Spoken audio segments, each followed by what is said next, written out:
শেষ হওয়ার পরে আপনি একটি মাত্র হাদিস দিয়ে আপনার আমলকে আপনি পরিমাপ করতে পারবেন, ওজন করতে পারবেন। আপনি আপনার আমলকে ওজন করতে পারবেন।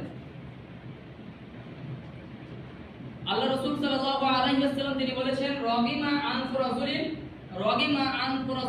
ওয়া রাগিমা আনফু রাসূলিন। ওই ব্যক্তির নাক ধুলায় মিশ্রিত হয়ে যাক, ওই ব্যক্তির নাক ধুলায় মলিন হয়ে যাক, ওই ব্যক্তির নাক ধুলায় মিশ্রিত বা মলিন হয়ে যাক। তখন সাহাবীরা জিজ্ঞেস করছেন, মান হিয়া রাসূলুল্লাহ, হে আল্লাহর রাসূল, কোন ব্যক্তির কথা আপনি বলছেন যে ওই ব্যক্তির নাক ধুলায় মিশ্রিত হয়ে যাক, মলিন হয়ে যাক? তখন আল্লাহ রাসূল সাল্লাল্লাহু আলাইহি ওয়াসাল্লাম তিনি বলছেন, যে ব্যক্তি এই পবিত্র রমজান মাস পেল, গুনাহ মাফের মাস পেল, এই মাসকে পাওয়ার পরে নিজের গুনাহগুলোকে মোচন করে নিতে পারলো না, যে ব্যক্তি এই মাগফিরাতের মাস পেল, এটা পাওয়ার পরেও নিজে আল্লাহর কাছে ক্ষমা চেয়ে নিতে পারলো না, যে ব্যক্তি এই নেকির মাস পেল, এই নেকির মাস পাওয়ার পরেও নিজের খাতাকে নেকিতে ভরে নিতে পারলো না,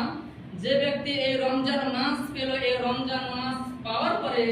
আল্লাহর নিকটবর্তী হতে পারলো না, যে ব্যক্তি এই রমজানের মাস পেল, অফারের মাস পেল, অফারের মাস পাওয়ার পরেও অফার উপভোগ করতে শিখলো না, যে ব্যক্তি এই রমজান মাস পাওয়ার পরেও নিজের পাপ মুক্ত করতে পারলো না, নিজের শরীর থেকে নিজের ময়লাকে দূরীভূত করতে পারলো না, নিজের পাপকে মোচন করে নিতে পারলো না, এই ব্যক্তির চাইতে দুনিয়াতে বড় আফসোসকারী, এই ব্যক্তির চাইতে দুনিয়াতে বড় ব্যর্থ, এই ব্যক্তির চাইতে দুনিয়াতে সবচেয়ে বড় ক্ষতিগ্রস্ত,